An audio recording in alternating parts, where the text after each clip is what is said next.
Good morning. Welcome to He Sees Us All YouTube channel. I apologize if I sound a little bit funny. I have a really bad sinus infection. I've got quite the cold going. My head hurts. My nose is running. I feel awful, but it was extremely important that I get this video out to you guys as fast as I possibly could. Also, this video is going to contain no edits whatsoever. So just like that, I can't edit it out, and I'm not going to be able to edit the end because I would swear to you that YouTube is actively trying to make me quit and give up on making my videos. It seems like every time I make a video, I encounter a new problem, and now my problem is if I edit my videos, you guys aren't able to view them in their entirety. And this video is important in its entirety. So, maybe I'll make a video explaining what's going on in another video, but I don't have enough time to do that here today. So today I just wanted to bring you guys to a meme that I came across a few weeks ago around Halloween time. Someone posted it, and for whatever reason, it just really wasn't sitting right with me. And it's not just because of what the meme says either. It is because of what the meme says, but it's for far more and far deeper of a reason than just simply its words. It comes from a quote from Anton LaVey, and he's the author of the Satanic Bible and the founder of the Satanic Church and Temple, and he's quoted as saying, "I'm glad Christian parents let their children worship the devil at least one night out of the year." So someone somewhere at some point in time decided to take this quote and relate it to the Halloween holiday. And I think that that's the real satanic trick here. Anton LaVey was not at all referring to Halloween when he said this. That's the thing with these Satanists and occultists. They really, really love to warp the truth, even if it's their own truth that they're warping. My videos tend to be a product of, I don't know how to say this without sounding completely crazy, but my heavy kind of feelings. And when I saw that meme, I immediately felt some type of way.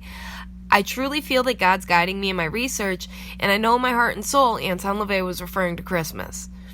You know, it's pretty amazing how tricky these occultists can truly be if you think about it. We live in a world that revolves around traditions with a very small number of people who ever question or ever even try to understand where they originate from. People tend to just follow along with the group, some simply because they don't know any better, while others are trying to avoid being judged by everyone who's following, the social norms of society. Whatever the reason is, though, God is very, very clear about living like the Gentiles. Christianity and the birth of Christ have absolutely no relation to the Christmas holiday whatsoever. And I've compiled everything that I possibly could to prove this to you guys. I really don't want to upset people, but if upsetting you awakens you and then maybe in turn saves you, then I apologize from the bottom of my heart for the upset, but I'm glad now you know the truth. So I want to start with an article that I read. Back in 1990, a school board in Ohio had banned all Christmas and nativity scenes from school properties because they said it was a violation of the separation of church and state. This had outraged all the students' parents because they felt that the schools were stealing Christmas from their children, and then in turn, ultimately, they were stealing Christmas from the entire town.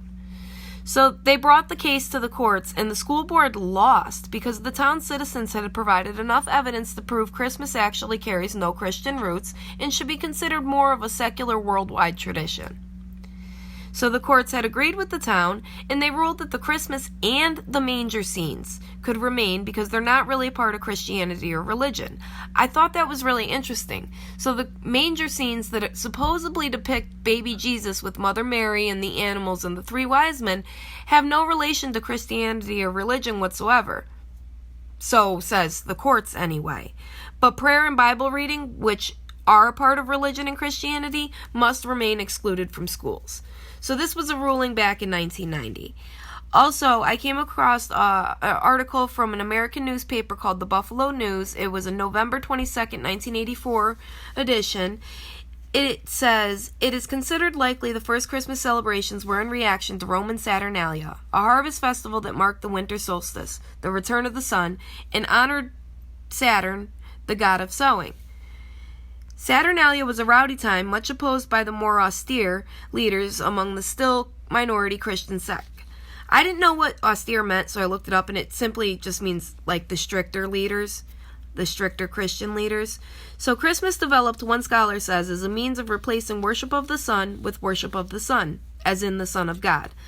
By 529 AD, after Christianity became the official state religion of the Roman Empire, Emperor Justinian made Christmas a civic holiday. The celebration had reached its peak, some would say its worst moments, in the medieval period when it became a time for conspicuous consumption and unequaled revelry. I tried to access this newspaper's archives to show you guys the actual article that this came from, and they wanted a credit card number to charge after a 2-week trial, so I couldn't pull up the actual article, but interesting little fact is this newspaper still exists, and it charges more than my local Hartford Courant does. So, excuse me, I just thought that was funny, and I wanted to share that with you guys. But on a more realistic note here, nobody truly knows the exact date that Christ was born, but it is certain that he was not born in December. And we can prove this a few different ways. Luke chapter 2 verse 8 describes the time when Christ was born, and it says, "Now there were in the same country shepherds living out in the fields, keeping watch over their flock by night." This would not have happened in December.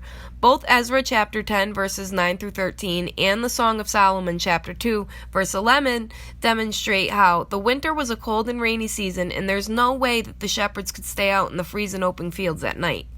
Many religious scholars believe Jesus was born on September 11th, and this is for a few different reasons. Besides the fact that we can prove it wasn't the dead of winter, Revelation chapter 12 describes the star alignment when he was born, and we can recreate this alignment to discover a specific date.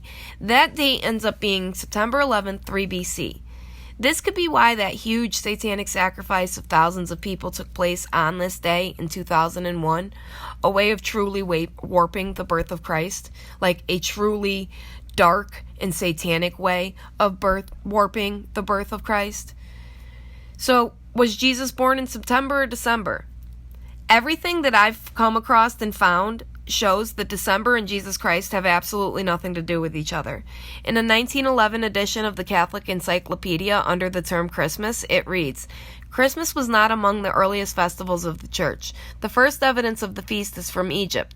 And then under the term natal day origin, and natal day meaning the day that someone is born, it reads, "In the scriptures, no one is recorded to have kept or held a feast or banquet on his birthday. It is only for sinners like Pharaoh and Herod, who make great rejoicings over the day in which they were born." December 25th is also known as the birth date of Nimrod. And Nimrod is a god to whom infants were burned and eaten in human sacrifice. He is the fire god who came down the chimneys of ancient pagans. That's right, the chimneys. Awfully familiar scenario if you ask me. And Santa?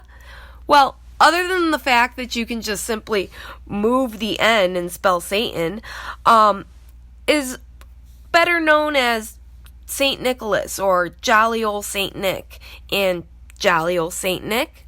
Well, Old Nick has long been known as the devil or Satan, and when you look up Old Nick, Satan is the very first definition you're given, with Santa Claus to follow. Revelation chapter 2, verses 6 and 15, we read about a doctrine of the Nicolaitans, which twice Christ tells his church he hates. Now, if we analyze the term Nicolaitans, it means followers of Nicholas. And Nikos means conqueror, destroyer, and Los means people. So the Nicolaitans would be the people who follow the conqueror, destroyer, Nimrod. Many people believe that the coming Antichrist is also going to be a reincarnation of Nimrod. We have yet to see. Interesting thing, the Christmas tree is even having its roots in many different types of deity worship or paganistic beliefs. There's a Babylonian tale in which an evergreen tree sprang up from a dead tree stump, and that was meant to represent Nimrod's death and resurrection. With the Egyptians, the palm was sacred, the Druids, it was the oak, and in Rome, the fir tree would be decorated with red berries during Saturnalia. The holly, the Yule log, and the mistletoe can also all be rooted back in paganism. European pagans would bring holly branches into their homes as offerings to the fairy people of the forest. It was meant as a sort of invitation to keep them warm and safe during the harsh winter weather. An interesting fact about holly is that there's both male and female versions of virtually every species of the plant, like the blue boy and blue girl, or the blue princess and the blue prince. Female holly plants cannot produce berries unless a male holly is nearby, and they can cross-pollinate with each other. So, to me, it seemed pretty easy to understand how this plant found its way into the occultic holidays or rituals. During Saturnalia, the holly branches were exchanged as gifts of friendship and fertility as well. And the mistletoe was used by ancient Celtics as an herbal remedy for their barren animals to make them fertile again. And then the act of kissing one also is representation of the beginning of Saturnalia, where a kiss under a mistletoe began a drunken ritualistic orgy. So yeah, many bodies, all naked, nasty. Yeah, that's just, don't even want to go any further than that visual representation. But that's where the kiss under the mistletoe originates from. Holly berries were also thought to be sacred to the sun god, and the original sun log became known as the Yule log, and the word Yule means wheel, and the wheel has long been known as a pagan representation of the sun. The Yule log was commonly used in rituals of Teutonic nature worship, and the use of wreaths is traced back to pagan customs of decorating places of worship and other buildings at the time of the feast. Believe it or not, the Christmas tree is specifically mentioned in the Bible itself. In Jeremiah chapter 10, which holds the title, Idols and the True God, 1-5, verses 1-5 state, "Thus says the Lord, do not learn the way of the Gentiles. Do not be dismayed at the signs of heaven, for the Gentiles are dismayed at them. For the customs of the people are futile. For one cuts a tree from the forest, the work of the hands of the workman, with the axe. They decorate it with silver and gold. They fasten it with nails and hammers, so that it will not topple. They are upright like a palm tree, and they cannot speak. They must be carried, because they cannot go by themselves. Do not be afraid of them, for they cannot do evil, nor can they do any good." And I feel this as though it is referring to those who are lukewarm. They're not necessarily bad people. They're just still asleep and they're refusing to see what's right before their eyes. And then verse 23 goes on to say, "O Lord, I know the way of the man is not in himself. It is not in a man who walks to direct his own self or his own steps." Meaning that we cannot figure it all out on our own, and we have to let the Lord our Father guide us through this life. As a society, we've really forgotten the significance of the Lord's commandments. In Matthew chapter 15, verse 3, Christ says, "Why do you also transgress?" And transgress means to infringe or go beyond the boundaries of. Just in case anybody didn't know. It says, "Why do you also transgress the commandment of God because of your tradition?" Christ then goes on to say in verses 8 and 9, "These people draw near to me with their mouth, and they honor me with their lips, but their heart is far from me, and in vain they worship me, teaching as doctrines the commandments of men." And in Mark chapter 7, verses 8 and 9, Jesus says, "For laying aside the commandment of God, you hold the traditions of men, the washing of pitchers and cups, and many such things as you do." As we pull out our Christmas trees, or others who decide to go out into the woods and sacrifice one for themselves, we're doing just that. It's the act of performing a specific ritual, praising the deities, leaving out offerings, and then in the end receiving some type of reward or our Christmas presents at the end of the ritual. A subscriber left me a very interesting comment once. I really wish I could find it. I wasn't able to find it. I don't remember who it was specifically. I like to give credit to people where credit is due. But she said that she feared the spirits of men more than the spirits of demons, because at least even the demons feared God, and man unfortunately does not. When she said that, it really struck me, because she's absolutely right. Deuteronomy chapter 6 verse 2 says that you may fear the Lord your God, to keep all his statutes and his commandments which he commands you, you and your son and your grandson, all the days of your life, and that your days may be prolonged. It doesn't say that we have to fear the Lord our God. It says that we may. He puts the information out in front of us, and then he leaves the choice up to us. Verse 7 goes on to say, "You shall teach them diligently to your children, and you shall talk of them when you sit in your house, when you walk by the way, and when you lie down, and when you rise up." This means that we must keep the commandments of God and teach our children the truth. God has blessed us recently with the eyes to see, and I plead to all of you, please use them.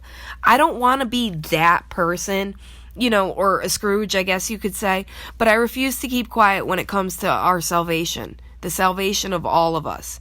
He who denies the Father will be denied by the Father. So I thank you all for joining me today, and I really hope that I didn't upset too many people, but if I did, I only ask that you research all of this information for yourself, because you might be really surprised at what you find. I hope you all have a wonderful day, and please like this video and subscribe if you haven't already. Leave me a comment down below on what you think about Christmas and its relation to Saturnalia. And please stay blessed through this holiday season of theirs, and I hope that you're all still going to join me in my next video. God bless each and every one of you, and I hope you have a wonderful day.